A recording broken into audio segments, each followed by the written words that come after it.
Sveiki.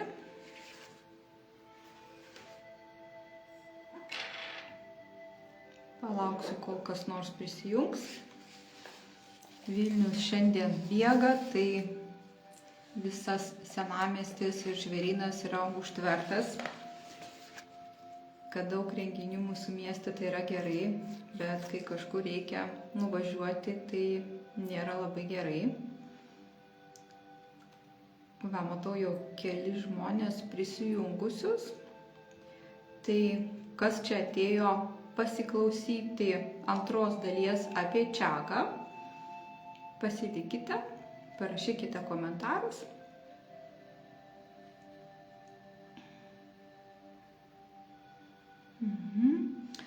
Sveiki, bet kol kas nežinau, ar mane girdit ir matot. Kaip visada komentarai vėluoja.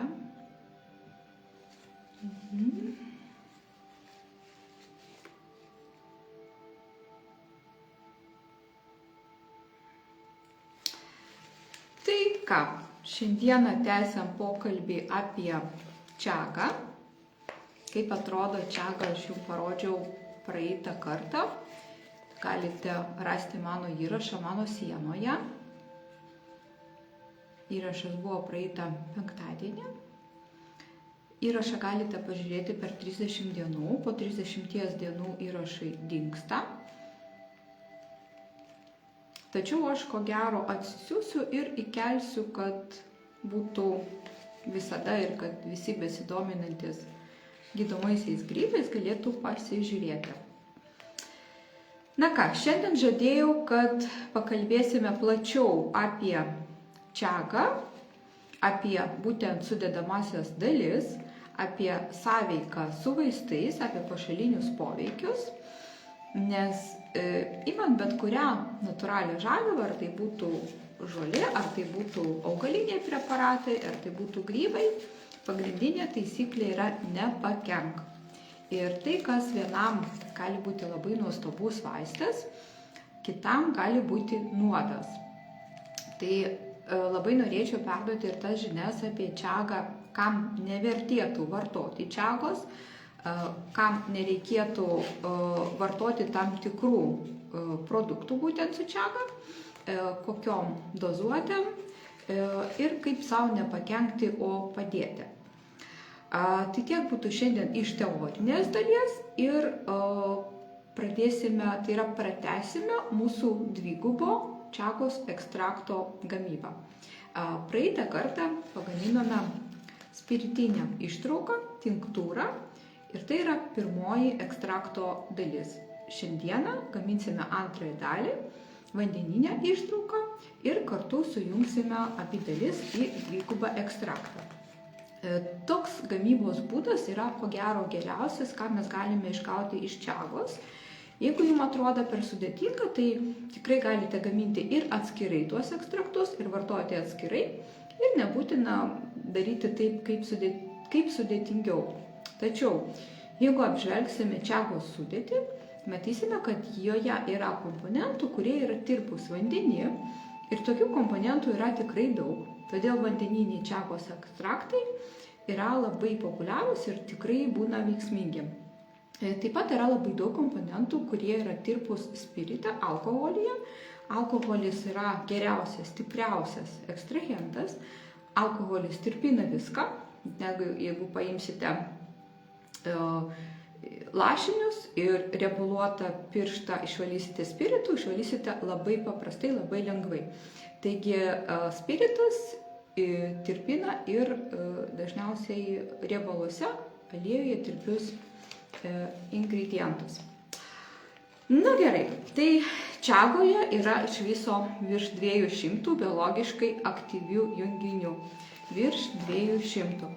Iš jų svarbiausia yra polisacharidai, beta-gliukanai. Būtent beta-gliukanai yra ta medžiaga, dėl kurių mes valgome ir naudojame grybus. Beta-gliukanai reikalingi mūsų organizmo stiprinimui, taip pat jie yra priešuždegiminiai. Jeigu perkate papildus, galbūt kas nors girdėjote apie Zinzino kompaniją, tai jie siūlo beta-gliukanus kaip labai stiprią pagalbą mūsų organizmui, mūsų imuninei sistemai, jeigu tokia egzistuoja, jeigu taip galima pavadinti. Bet beta-gliukanai daugiausiai kaupiasi būtent grybuose. Visi grybai turi savyje beta-gliukanų. Toliau, melaninas.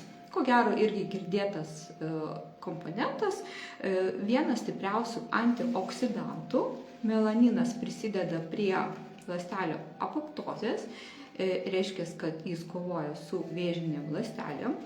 Ir tai yra apsauga nuo oksidacinio streso. Melaniną, ko gero, žinote visi. Toliau tokia medžiaga, kur daugiausiai, kuo išsiskiria čiaga nuo kitų grybų, polisacharidų, beta-gliukanų yra visose grybuose, tačiau betulino rūgštis, tai būtent skiriamasis bruožas čiagos grybo.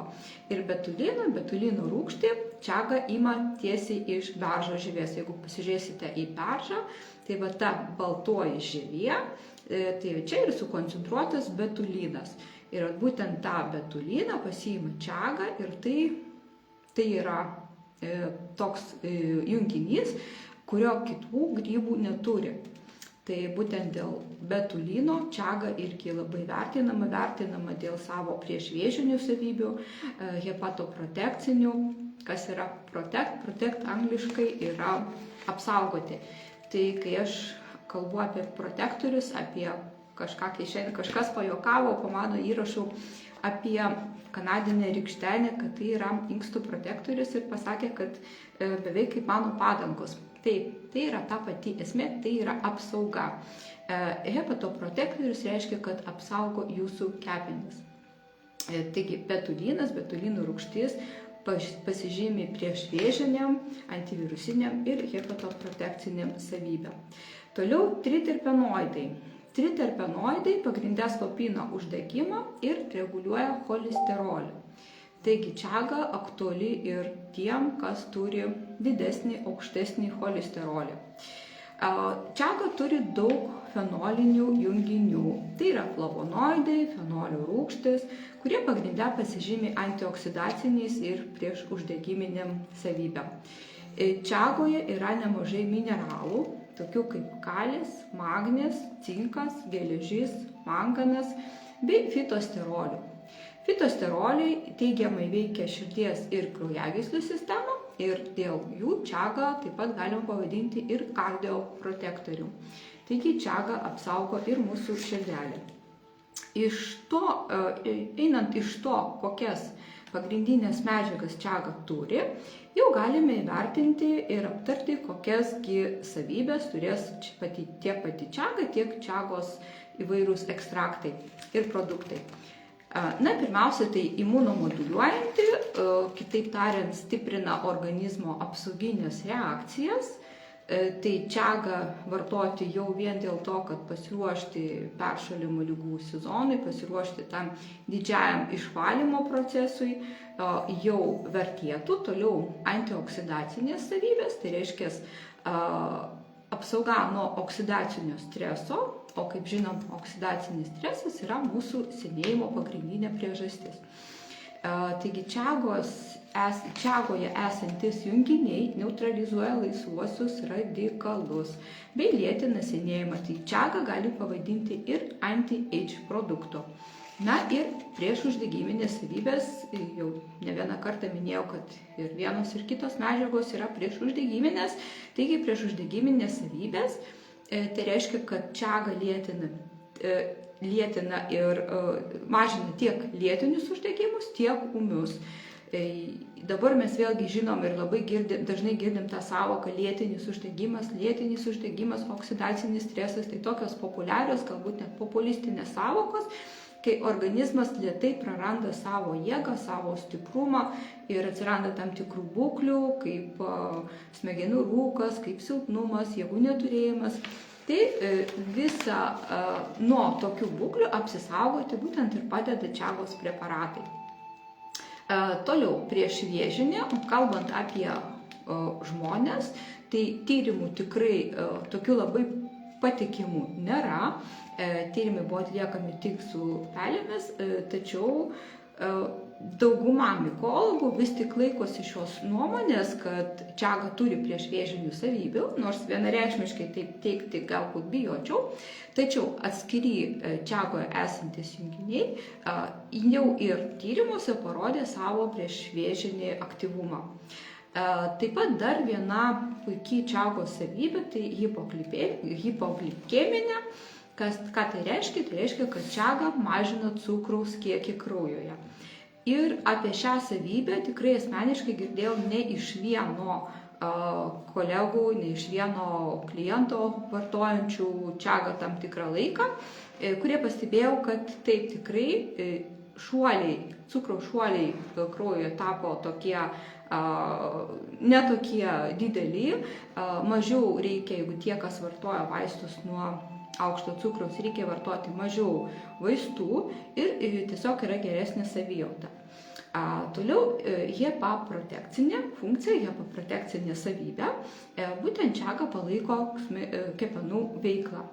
Kardioprotekcinė, kaip jau kalbėjau, čiaga mažina cholesterolį ir gerina kraujotaką. Ir adaptogeninė, tai bendrai didina organizmo atsparumą tiek ligoms, tiek stresui. Tai, kaip matote, čiaga yra labai turtinga savo sudėtim, turi labai daug savybių ir ne veltui žymusis mikologas Višnevskis paminėjo, kad po jo numylėtinio grybo su raudona kepraite su taškeliais geriausias ir stipriausias grybas yra čiaga. Nors pažiūrėjus į kitų grybų stiprumą ir galimas savybės, į poniabudę, į reišį, tai lyg tai laikoma, kad šie grybai yra stipresni už čiagą, bet šiuo laikotarpiu čiaga būtent išgyvena savo žvaigždžių valandą. Čiaga yra žinomumo pike, čiaga labai daug superka. Iš tiesų čia iš vienos pusės yra gerai, iš kitos pusės nėra labai gerai, nes čiagos atsargos senka ir kažkurio laikotarpiu mes prieisim taško, kai mes neturėsime natūralios čiagos ir naudosime tik čiagą iš dirbtinai užaugintą. Apie tai, kad čiaga dirbtinai auginama, irgi kalbėjau savo pirmoje paskaitoje prieš savaitę, tai galėsite peržiūrėti, bet kol kas Lietuvoje mes čiagos turim dar pakankamai. Dar kai ką galbūt paminėsiu apie čiagos augimą, apie čiagos rinkimą. Jeigu vieta yra nešvari, čiaga ten neaugs. Čiaga mėgsta švarą ir jeigu jūs randate tokį miškelį ar kažkokią vietą, kur čiagos yra, randat lengvai, kur čiagos yra daugiau, tai rodo, kad tiek oro tarša, tiek dirvožemio tarša yra mažesnė, kad tai yra švari vieta. Tai, ką dar šiandien norėjau papasakoti apie čiagos sąveiką su vaistais. Tai yra labai svarbu, nes dažniausiai vyresni žmonės virš 35, virš 40 metų laikas nuo laiko vartoja tam tikrus gydytojo paskirtus vaistus, tai yra ir statinai, kuriuos vartoja tikrai daug žmonių, tai yra ir vaistas nuo diabeto, insulinas ir metforminas, tai yra kraujo skystinantieji vaistai, tai dažniausiai būna klausimų, o kaipgi yra, o kaipgi kas čia tuomet vyksta. Tai va čia ir reikia žinoti, jeigu jūs vaistų nevartojate, tai ko gero jūs esate sveikas, jums tų klausimų ir nekyla. Bet ypač jeigu žmogus jau turi tam tikrų problemų, tai šis klausimas tikrai yra aktualus. Tai pirmiausia, aptarkime vaistus nuo diabeto. Tai yra pagrinde insulinas ir metforminas, tokie galbūt žinomiausia. Ir ką daro šie vaistai? Jie mažina cukraus kiekį kraujuje. Tačiau, kadangi, kame čia gali būti pavojus, kadangi čiaga savaime irgi mažina cukraus kiekį kraujuje, reikėtų stebėti, ar nebūtų to cukraus per mažai. Ir galbūt pradėjus vartoti čiagą, turint diabetą, stebėti savo savijautą, matuoti cukrų ir galbūt bandyti sumažinti vaistų kiekį. O su laiku galbūt ir dar labiau sumažinti, tiesiog stebėti, kad nebūtų per žemas cukrus. Toliau, kraujo skystinantieji vaistai. Čia galima turbūt paminėti labiausiai žinomą visiems aspiriną, hepariną, varfariną, jų yra daug, bet aspirinas ko gero yra čempionas. Kame čia gali būti rizika, kadangi čiaga irgi skystina kraują, tai kad nebūtų didelės kraujavimo rizikos, vėl reikėtų sumažinti kraujo skystinančių vaistų arba tiesiog stebėti savijautą, stebėti per tyrimus, pasitarti ko gero su gydytoju, su vaistininku.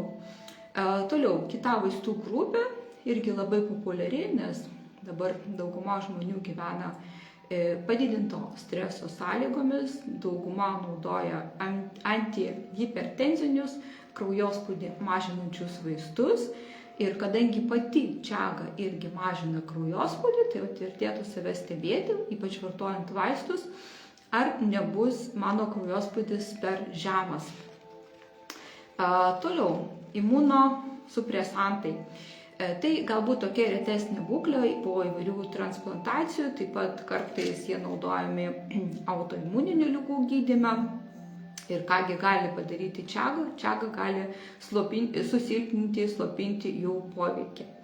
Tai vėlgi, jeigu kažkurios vaistus vartojate, tai atidžiau panagrinėkite čiagos sudedamasis dalis ir būtinai pasitarkite su gydytoju arba vaistininku. Na ir kita vaistų grupė, kur jau reikėtų tikrai išsamios konsultacijos onkologo ar jūs gydančio specialisto dėl sąveikos su chemoterapija, su radioterapija. Tyrimų duomenys yra riboti, nors tie tyrimai, kurie yra, tai sako, rodo, kad kaip tik čiagos vartojimas palengvina tą tokią bendrą paciento būklę ir pacientas lengviau iškenčia paskirtą gydymą nuo onkologijos. Tačiau vėlgi reikia paminėti, kad neaišku, kokia ten ta chemija, koks tas gydymo konkretus būdas. Tai jeigu kažką vartojate iš natūralių komponentų ir tuo pačiu gaunate gydymą iš alopatinių gydytojų, tai būtinai reikalinga konsultacija. Na, judam toliau. Čiagos pašaliniai poveikiai. Kaip ir visa kita, dėl viso kito pagrindinė taisyklė yra nepadaugink ir nepakenk. Tai iš tų pagrindinių pašalinių poveikių tiek pastebėtų mikologų, tiek pastebėtų tyrimais, pagrindiniai jų yra virškinimo sutrikimai. Šis poveikis nėra labai dažnas, tačiau kai kurie asmenims pasireiškia pilvo pūtimas, pasireiškia viduriavimas, nors čiaga net ir oficialioje alopatinėje medicinoje yra priimta, kad padeda esant virškinimo ligoms, opaligei, gastritui ir taip toliau. Taip pat čiaga, kadangi žemina kraujospūdį, jeigu jūsų kraujo spaudimas iš prigimties ir taip linkęs būti mažas, tai čiaga gali dar labiau sumažinti ir sukelti tam tikrą galvos svaigimą arba bendrą silpnumą.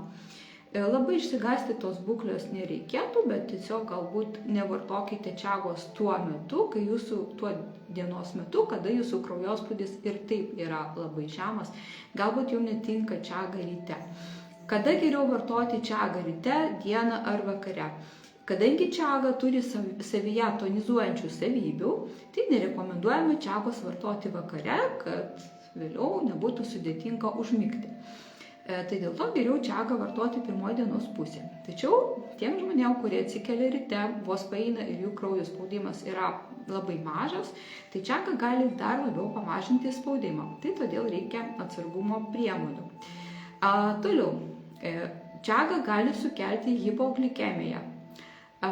Ne visiems žmonėms, bet linkusiems į cukraus kiekio sviravimus, vartojantiems vaistus nuo diabeto, reikia tam tikro atsargumo. Tai galioja ypač sergantiems diabetu arba turintiems tam polinkį. Ir pagrindinis turbūt pašalinis poveikis, dėl kurio jau tyrimai tikrai buvo atliekami ir buvo parodyta žala, ypač perdozavus čiagos, didesnį čiagos kiekį pavartojus, pagrindinė rizika yra inkstų pažeidimo dėl didelio oksalatų kiekio. Tai apie oksalatus praeitą kartą šiek tiek kalbėjome.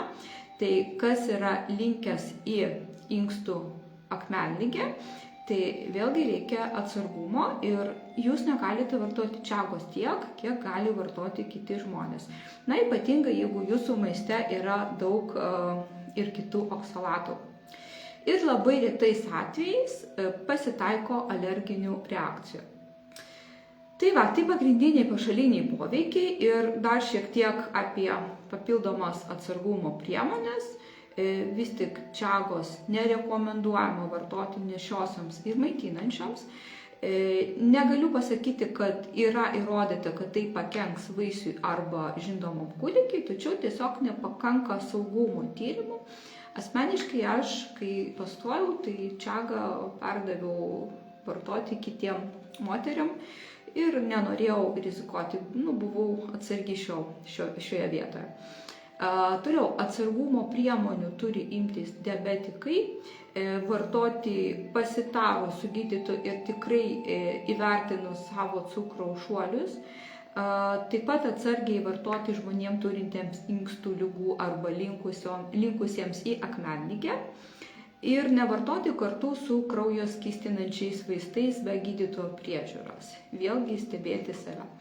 Taip pat nerekomenduojama čagos perdozuoti, netgi negalima čagos perdozuoti, nors kai kurie mikologai sako, kad jos neįmanoma perdozuoti, tačiau buvo keli tokie tyrimai, kai atlikti ir deja netgi vienas žmogus perdozavo iki labai liūdnų pasekmių. Rekomenduojama, jeigu jūs vartojate nuovirą, tai nedaugiau 3-4 puodelių nuoviro kasdien. Tai yra pakankamai didelis kiekis. Įprastai, kiek mes geriam ten įprastų kavų, arbatų, kažkokių šiltų gėrimų, tai retai kuris geria daugiau kaip 3-4 puodelius. Tai ir nereikėtų didinti, viršyti šio kiekio. Nemanykite, kad jūs daugiau užgersite, tai bus didesnė nauda. Gali būti taip, kad didesnė bus žala. Kas yra per daug, tas nesveika. Galite pakenkti būtent inkstams. Ir tiems, kas turi lėtinių ligų, reikėtų vis tik pasitarti su gydytojais arba su vaistininkais, su žmonėm, kurie jums tuos vaistus paskyrė. Tai tiek būtų tos bendros informacijos apie sudėtį, apie sąveiką su vaistais ir apie pašalinius poveikius. Ir dar šiek tiek noriu pakalbėti apie čagą iš holistinės pusės. Ir jau čia pridėjau savo trėgrašį, kaip aš matau žmogų, kaip aš vertinu ligas arba tiksliau tas būsenas, į kurias žmonės patys save įsivaro. Ir šiek tiek aš jau kalbėjau per tą savo trumpą vaizdo įrašą, kurį matėt apie čagą iš holistinės sveikatos pusės. Taigi čagą, kas neperžiūrėt, galite peržiūrėti, bet taip jau norim šiek tiek išsiplėsti. Tai ką čaga veikia mūsų organizme, per ką veikia čaga, tai jeigu žiūrėti alopatiškai, tai čaga veikia per tuos ingredientus, kuriuos mes aptarėm, tai triterpenai, tai yra betulinas ir kiti, apie kuriuos kalbėjom. Tačiau jeigu žiūrėti iš holistinės sveikatos pusės, tai čaga būtent pakeičia organizmo terpę. Kaip žinote, yra mūsų organizme yra tam tikra pH terpė ir ta terpė yra ne tik bendra mūsų organizmui, bet ir skiriasi tam tikrose mūsų kūno vietose, tam tikrose terpėse. Tai čaga veikia mūsų viso organizmo terpės. Visą organizmą pritraukia ir sureguliuoja. Ir čaga veikia ne tik kaip vaistas tam tikram kažkuriam vienam organui, bet kaip viso organizmo palaikytojas. Ir tai yra sistemiškai, tai yra holistiškai. Čaga ir stiprina kepenis, čaga ir valo kraują, čaga ir gerina žarnyno mikrobiotą. Ir čaga yra vienas iš tokių grybų, iš tokių natūralių gydymo būdų, galbūt komponentų, kuris labai gerai dera su holistinė idėja, kad visos ligos kyla iš užterštos vidinės aplinkos. Ir kai mes vartojam čagą, tai mes tą užterštą vidinę terpę išvalom čagos pagalba. Na ir taip pat, jeigu taip žiūrėti holistiškai, tai čiaga yra kaip adaptogeninė energija. Čiaga mums padeda prisitaikyti prie streso, čiaga palaiko mūsų nervų sistemą, o holistiškai vertinant, o dabar jau ir ne holistiškai, nes jau ir šiuolaikinis mokslas pripažįsta psichosomatiką. Ir va tokiu būdu čiaga prisideda prie bendro organizmo sveikatinimo ir holistinėme požiūrėje organizmą įveda į pusiausvyrą, kuri buvo sutrikdyta tarp kūno ir emocijų. Taip pat čiaga, jeigu taip žiūrėti jau ne per medicininę prizmę, tai čiaga galime pažiūrėti kaip ir per ryšį su gamta. Čiaga yra labai lėtai augantis grybas. Užaugti čiagai reikia ne 20 metų ir čiaga kaupia beržo gyvybinę energiją. Kitaip ta energija gali būti vadinama či, prana. Ir holistinėje medicinoje į čiagą žiūrima kaip į gyvybingumo šaltinį, kaip į beržo energijos perdavimą. O beržas aplamai yra visas nuo šaknų iki lapelių, iki pumpurų, yra labai stiprus gydantis augalas, ypač mūsų regione, ten, kur beržų yra daug, kur yra ištisi beržynai, mes galim tą naudoti. Ir viskas geriausio, kas yra berže, čiaga pritraukia į save, sukaupia, ir tai ne tik betulinas, tai yra ir būtent beržo gyvybinė energija. Ir čiaga dar įdomi tuo, kad jos poveikis yra ne į vieną organą, bet daugiasluoksnis. Veikia ir širdį, veikia ir kepenis, veikia ir smegenis, veikia ir kraujotaka, veikia ir žarnyną. Ir tai yra vėlgi holistika, tai yra grįžimas viso kūno, viso organizmo, grįžimas į balansą. Na, iš tokių galbūt kritinių, silpnųjų aspektų dar reikėtų vis tiek žiūrėti kritiškai, reikėtų vertinti, reikėtų žiūrėti ir per savo santykį su medžiu, su grybu, ar aš noriu, ar aš nenoriu, ar mane traukia. Jeigu jūs miegat ir jau matote čiagą, jums kvepia, važiuojat ieškoti, atidėdami svarbius darbus, tai ko gero jūsų organizmui žiūrėti, jeigu per visus sluoksnius, kuriuos mes turim, ne vien tik tą fizinį kūną, tai jums to čiagos tikrai reikia ir čiaga jums padės ir išgelbės ir tikrai reikia važiuoti. Tačiau jeigu jaučiate, kad jums neskanu, jums nesinori, nesuprantate, iš kur čia tas susižavėjimas kilo, tai galbūt šiuo gyvenimo laikotarpiu vertėtų pasirinkti kažkokius kitus gydymo būdus. Taip pat reikėtų atsižvelgti vėlgi į tos oksalatus, tai dar viena silpnoji grandis, o holistiškai tai reiškia, kad ne visiems tinka čiaga. Ypač tiem, kieno terpė jau yra per daug užsiteršusi, kieno yra silpni inkstai, tai tiem čiaga netinka. Na ir jeigu žiūrėti holistiškai, tai nereikia. Holistika, holistinis požiūris į sveikatą yra labai tolimas nuo vienos stebuklingos tabletės. Ir čia mes galim priartėti prie alopatijos, kur vis ieško gydytojo, paciento, vis prašo tos vienos stebuklingos tabletės, kad nedėti pastangų, kad nepalaikyti savo organizmo holistiškai, kad vieną aš išgersiu tabletę ir būsiu sveika. Tai labai dažnai toks mąstymo būdas perkeliamas iš alopatijos į natūralią mediciną, į žolininkystę, į fitoterapiją, į grybų terapiją, į aromoterapiją ir vėlgi tęsiama ta stebuklingo preparato paieška. Tai nereiktų užsiciklinti ant vieno kažkokio tai augalo, grybo ir vis tiek palaikyti savo organizmą holistiškai. Nepamiršti, kad mūsų organizmo sveikata priklauso labai didžiąją dalim nuo mūsų minčių, nuo mūsų mitybos, nuo mūsų fizinio aktyvumo, nuo mūsų ryšio su gamta, nuo to, kaip mes kvėpuojam, nuo to, netgi kokioje aplinkoje mes gyvenam ir tik holistiškai bendrai žiūrint galima kalbėti apie sveikatą.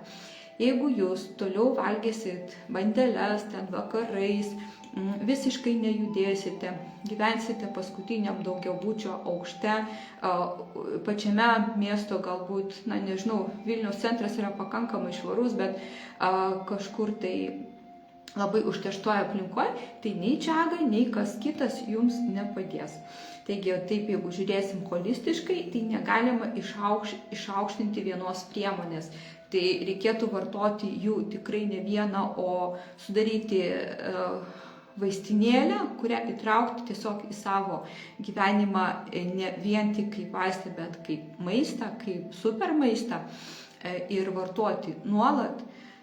Ir papildomai palaikyti savo sveikatą ir kitais būdais, būtinai išlaikyti pusiausvyrą tiek darbo ir poilsio režimo, tiek dienos režimo. Čia yra labai didelis mokslas, kalbant apie dienos režimą, netgi yra atskira medicinos sritis, tokia savoka, gal esate girdėję, chronomedicina.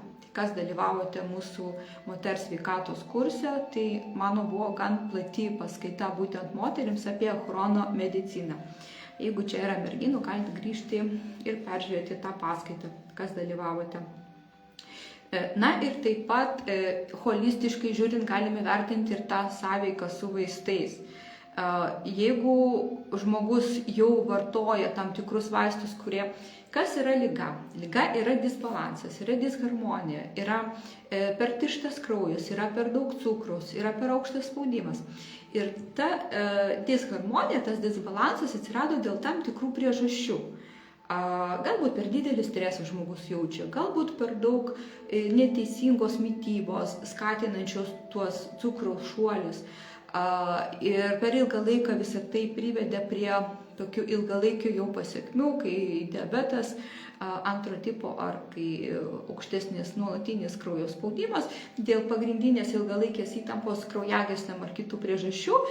Ir vėlgi reikėtų žiūrėti per atkūrimą. Ir jeigu jūs jau atkūrinėjate tą balansą cheminiam priemonėm, alopatiniam priemonėm, tai čiagos vartojimas čia gali būti perteklinis ir tiesiog nesuderinamas. Tai daug tokių dalykų reikėtų įsivertinti ir pasižiūrėti, ar tikrai jau verta vartoti čiagą ir pagalvoti, kokius dar grįžimo į sveikatą būdus jūs galite taikyti. Ir jeigu žiūrėti per holistinę prizmę, tai žiūrim, kad ne kiekis, o kontekstas ir kokybė mums yra aktualu. Tai dar kartą kartoju, nepadidinkit. Sveiki. Jau dabar matau daug žiūrinčiam, nes visais pasisveikinom. Taip, tai čiaga yra tik viena papildomų priemonių ir tikrai nėra nei vienos jokios stebuklingos tabletės. Visi maisto papildai, kas tai bebūtų, ar jūs vartojate ten magnį, ar vartojate dar atrodytų tokius, ten vitamino D atrodytų tokius, dabar mūsų laikotarpį atrodytų tokie, kaip ir visiems tinkami, savaime suprantama, kad reikia juos gerti, bet kiekvienas papildas, jis jau įsiterpia į jūsų organizmo harmoniją. Jeigu organizmas kažkur padidino, kažką pamažino, tai jis ne šiaip savo, jis yra protingas ir tam yra priežastis. Ir vietoj to, kad ieškoti priežasties, kodėl man trūksta vitamino D, kodėl man trūksta kažko, kodėl kažko yra per daug, kažkur yra per daug, kažkur yra per mažiau, žmogus linkęs ieškoti stebuklingos vienos priemonės. Tai neturėtų būti čiaga kaip papildas be saiko, neturėtų būti čiaga kaip po 5, po 6 indėlius gerti to nuoviro ir tikėti, kad pasveiksit. Manau, kad dauguma mane stebinčių žmonių jau tam tikrą sąmoningumo lygį pasiekė ir atrodo, kad tai yra suprantami dalykai. Bet vis ateina kažkokių naujų klausytojų, tai kas jau girdi 50 kartą, atsiprašau, bet čia yra labai svarbu, čia yra mano požiūris į sveikatinimą. Taip pat per holistinę prizmę žiūrint labai svarbu yra individualizacija. Tai, kad vieniems čiaga gali tikti, kitiems gali netikti. Kam tinka, kam netinka, jau daugiau mažiau mes aptariam. Ir vis tik vartojimas tiek čiagos, tiek kitų visų gydomųjų reikaliukų turi būti sąmoningas. Sąmoningas tai reiškia, kad jūs turite derinti su mityba, su judėjimu, su emocinė higiena. Tai yra labai svarbu. Dabar visus beveik išmokino valyti dantis ryte vakare, bet neišmokino valyti minčių ryte ir vakare. O tai mūsų sveikatai turi daug didesnį poveikį negu dantų valymas. Ir nereikia tikėtis stebuklą iš kažkokio vieno, net ir labai stebuklingo grybo. Ir derinimas su gydymu čiaga gali būti kaip tiltas tarp tradicinės ir šiuolaikinės medicinos, bet tik jeigu jį vartojama atsakingai, sąmoningai ir prireikus konsultuojantis su specialistu. Tai va tiek aš norėjau jums pasakyti apie čiagos vartojimą per holistinės sveikatos, galbūt pavadinsiu sveikatos, ne medicinos, per holistinės sveikatos prizmę. Pagrindiniai dalykai, kaip ir jums yra jau žinomi, ir galim toliau pereiti prie antros mūsų dvigubo ekstrakto gamybos. Tai kas žiūrite pirmą kartą šį įrašą, tai labai trumpai, ką mes darėme praeitą kartą. Praeitą kartą čiagą susmulkinam, tokių galingų blenderiukų, zylę. Galima naudoti Vitamix, galima naudoti kirviuką smulkinimui, kavamalį, jeigu labai nedidelį kiekį smulkinat. Čia pagal jūsų turimus įrankius ir galimybės. Tuomet susmulkintą čiagą užpylėm spiritu ir kuo ilgiau laikyti, tuo būtų geriau. Minimalus jau tas laikotarpis, tai yra 70 dienos, tai mūsų gaunasi, kad 8 dienos. Bet tas laikotarpis dar priklauso nuo to, kaip smulkiai susmulkina žaliavą. Tai mūsų, kadangi yra beveik viskas milteliuose, tai greičiau atiduodama viskas į spiritą, greičiau spiritas paima, nes gaunasi, kad kiekviena ta dalelė turi didesnį paviršiaus kiekį, nes jeigu tai yra gabalas, jeigu tai yra gabaliukas, tai viskas yra viduj, ne ant paviršiaus. Kai yra milteliai, tai viskas yra ant paviršiaus. Ir čia įsidėmėkit, čia yra labai svarbu gaminant bet ką gaminant, bet sumalti reikia prieš pat naudojimą arba labai neužilgo, nes smulkinimas jis sutrumpina galiojimo laiką. Tai tiek pati čiaga smulkinta galioja dvigubai mažiau negu nesmulkinta, tiek pat ir visi augaliukai, žolelės, šaknis, grybai ir taip toliau. Tai smulkinam tam, kad pagerinti ekstrahavimą. Toliau užpylėme ir palikome tamsioj vietoj. Laikas nuo laiko galima atidaryti, išmaišyti. Rekomenduoju, jeigu darysite patys, tai palaikyti kokį mėnesiuką. Galite palaikyti ir kažkiek ilgiau.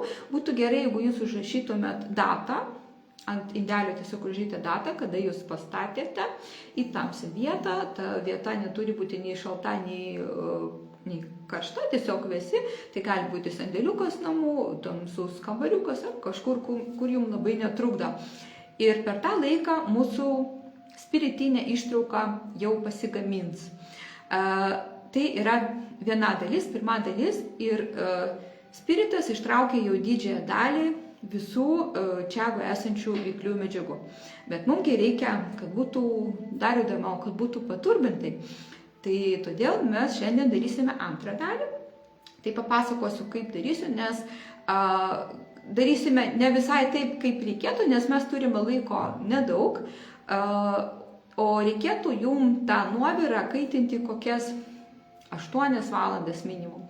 Jeigu tai didesnis kiekis, tai pravartu naudoti greitpuodį ar kažkokią patogesnę vietą, kur jūs galėsite greičiau tą padaryti. Įprastai tai gali tikti ir jogurt maker, ir ir netgi dehidratorius tam tikrų momentų, tiesiog kur jūs pastatot ir ilgą laiką kaitinamas jūsų tas nuoviras. Tai galima daryti tiek ant plytelės, ant ugnies, tiek kažkur tai kitur, jogurt maker, dehidratorius, kur tiesiog jūs galite nustatyti šiltesnę temperatūrą. Jeigu gaminate ant plytelės, tai tinka tiek ant ugnies, tai tuomet tiesiogiai ant ugnies, tai tuomet ugnis neturi būti labai didelė, tiek Marijos vonelė, tai reiškia, kad vienas puodas ir į jį įdėtas kitas puodas. Tai ką dabar mes darysime? Dabar mes nusunksime tą mūsų spiritinę ištrauką ir naudosime tuos, kaip ir patį grybą. Ir aš dabar pasuksiu jau kamerą, pastatysiu taip, kad jūs viską matytumėt. Taip. Ką aš čia darau? Jo, tai dabar bandau.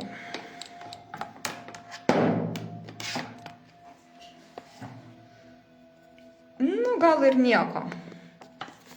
Gal biškiau aukščiau. Va, tai čia yra indukcinė plytelė. Aš viską šiaip įpratus daryti su pirštinė. Na, galite, jeigu ten neturite savo gaminą, tai gal ir nevertėtų. Ko mums reikės? Reikės labai nedidelio kiekio daiktų, tai labai paprasta. Čia yra mūsų praeitą kartą pagamintas ekstraktas, va matot, jau viskas čia tamsu. Viskas čia tamsu, čia yra spiritas ir užpilta mūsų čia. Vienas gabaliukas pataikė, bet šiaip tai čia yra milteliai.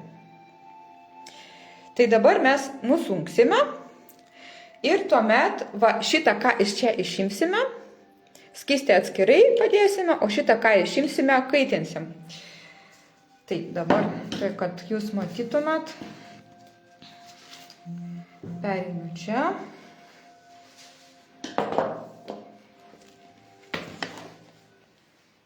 Taip, muzikėlę išjungiam, nes vis tiek jos nesigirdės. Taip, galbūt tą, kaip čia dabar man patraukti. Jo, kad jūs matytumėt viską. Taip. Jo, va taip gal geriau. Taip, ko dar reikės, vėliau supilsime ekstraktą į tamsaus stiklo buteliuką, prireiks mums tokių cheminių stiklinių, neturint cheminių stiklinių, galite naudoti tokius, kokius turit ir iš akies, nes tas stiklinės aš naudoju dar ir dėl to, nes čia jau, matau, turi ir tada nereikia sverti. Ir naudosiu kavos arba arbatos filtrus. Jeigu tokius filtrus pavyks rasti tamsintos spalvos, nebalintų titano dioksidų, tai yra geriau. Šitie yra balti, na, yra tokie, kokie yra. Ir dabar čia per šitą filtriuką bandysiu, tai galbūt aš, taip, gal pirmą nupilsiu čia. Ir iš čia bus patogiau su snapeliu, tiesiog viską ištraukti.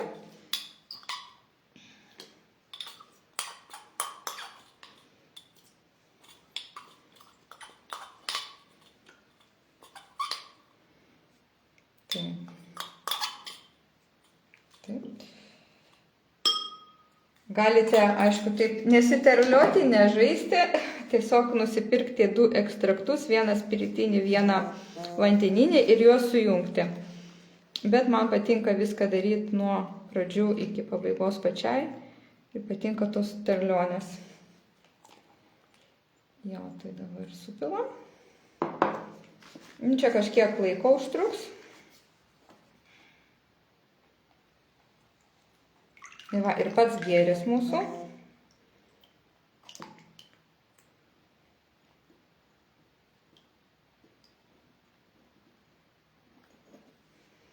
Gaminsime dabar nedidelį kiekį, tai manau, kad čia greitai tiesiog tas parodomasis. Aišku, didesnį kiekį gamina, tai tikrai užtrunka kažkiek ilgiau. Jo, dabar palaukiam, kol tas nusileis į apačią.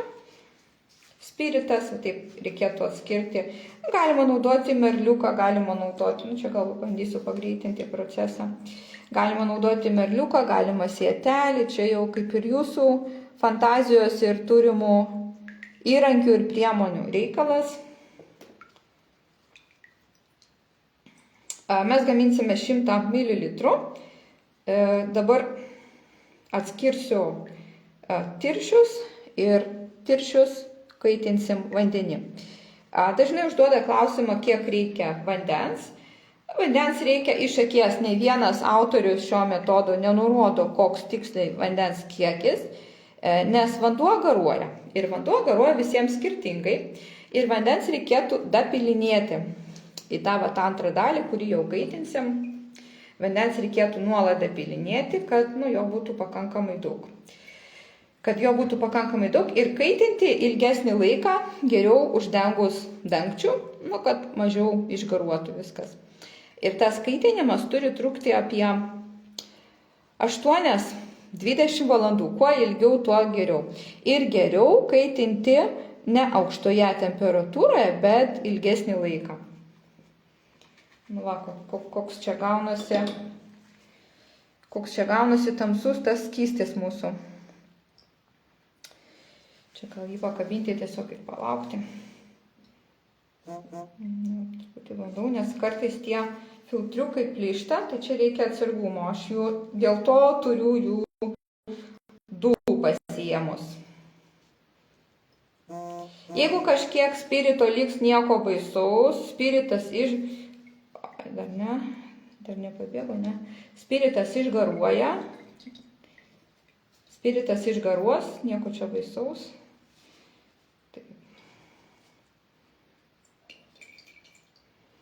Dabar mums reikia tirščių. O, pabėgo viskas. Gerai. Čia terlionės yra. Kaip bebūtų. Gerai. Dabar paimam tuos tirščius. Gal ir patogiau, kai didesnį kiekį darau, tada per didelį tokį merliuką. Ir paskui, kai viską pagaminsite, reikės dar vieną kartą viską prafiltruoti, nes lieka tų tokių. Čia dabar deda mūsų tirščius. Gal patogiau būtų jį tiesiog atidaryti ir išimti. Kai mažas kiekis nėra labai patogu. 100 gramų gaminant.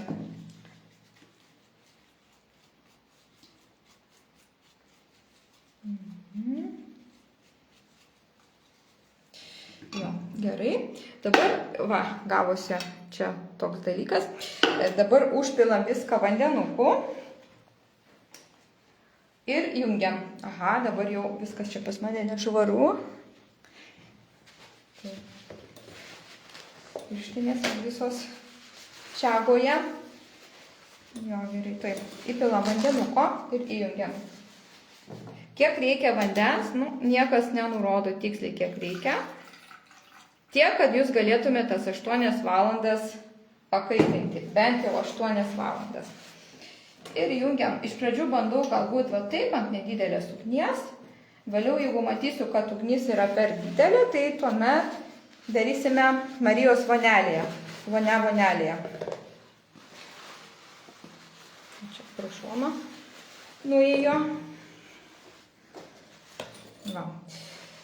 Dabar laukiam, kol kažkiek tai pagaruos. Įsidėmėkite, kad tai turi būti 8 valandos. 8 valandas. Taip, ir ką dar noriu jums papasakoti? Dar noriu papasakoti apie temperatūrą. Nes nemažai mikologų kalba, kad aukštoje temperatūroje čiagoje esantis junginiai dingsta. Tačiau vis tik Višnevskis sako, kad tai yra nesąmonė ir dingsta tik vitaminai, kurių čiagoje ir taip nėra daug. Tai darykite išvadas patys. Aš vis tik siūlau tos 100 laipsnių temperatūros nepasiekti. Vis tik laikytis kokiu 80-70 laipsnių temperatūros. Tas nuoviras dabar, jis greitai irgi keičiasi. Va čia dar yra šitų daugiau. Kiek vandens, tai irgi priklausomai koks yra indas, kaip greitai garuoja. Kai mes jungsime abudu ekstraktus, tai mes jungsime 1:3. tai būtų 1 spirito ir 3 vandeninio ekstrakto. Tai jeigu mes gaminame 100, tai bus 30, bus kokie 105. Tai bus 30 šito ir 70 šito.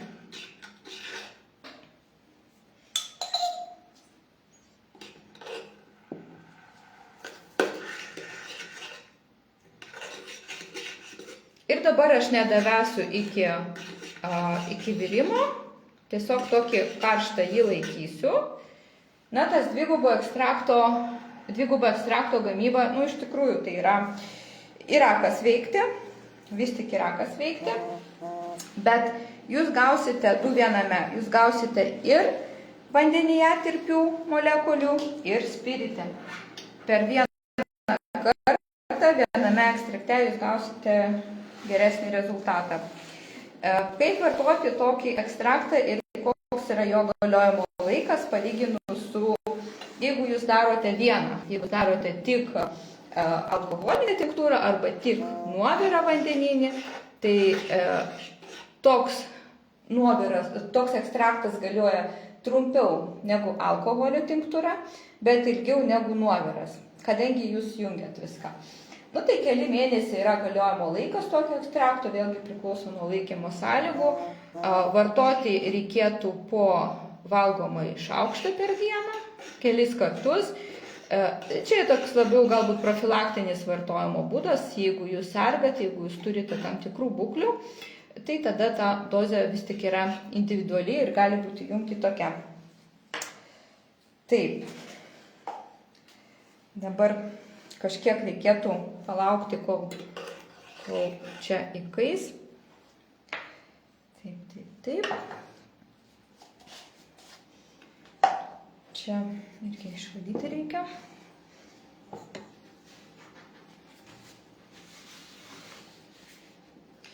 Čia buvo 100 ml vandens, o matot, kiek to ekstrakto gavosi, kokiu, nežinau, čia 70.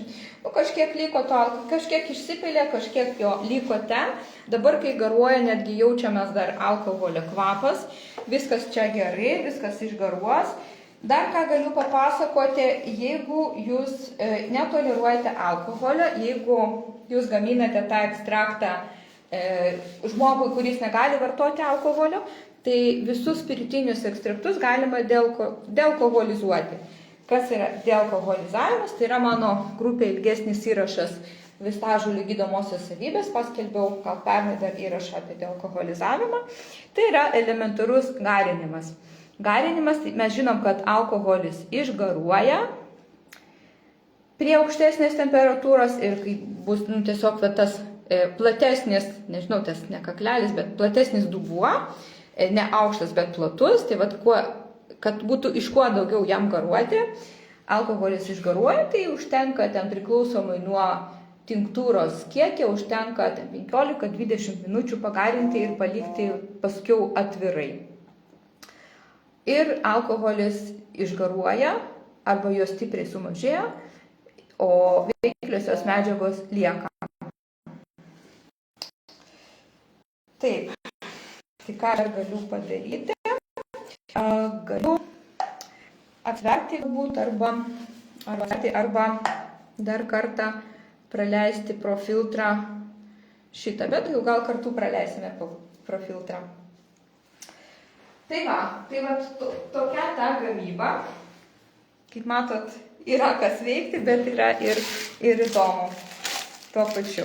Ir kaip gamini savo, tai kai gamini pats, tai žinai, kur buvo surinkta ta čiaga, kokiom sąlygom buvo pagaminta, kiek higienos laikiausi, kiek aš išlaikiau. Kai perkate, ypač iš vaistinių, tai vaistinėms nėra skirtumo, jie superka čiagą beliai supirkti, o rinkėjai, aišku, lengviau rinkti čiagą iš nukirtusių medžių, kur jau tų veikliųjų medžiagų nebelieka. Tai todėl superka čiagą vaistinės, netikrina, ar tai čiaga ir tuoj išsijungs mano telefonas. Aš neturiu pakrovimo. Tai dar